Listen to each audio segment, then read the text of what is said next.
So a few of you have asked about it, but this is a 73 Chevy Pickup. It is not the original body. About 22 years ago we did a body swap. This is the donor body, which is in much better condition than the original rusted out body that was on it. She does have a 350 small block, set of hooker headers, and I just had some brake work done on her.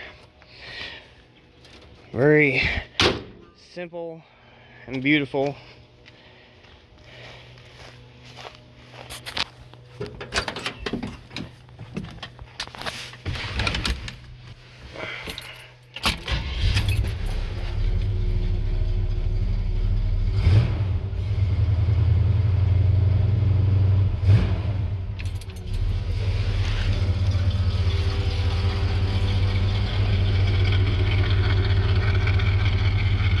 For being damn near 50 years old, she is definitely clean.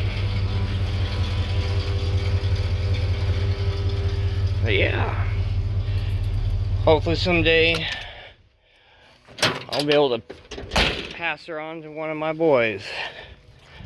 So there you go.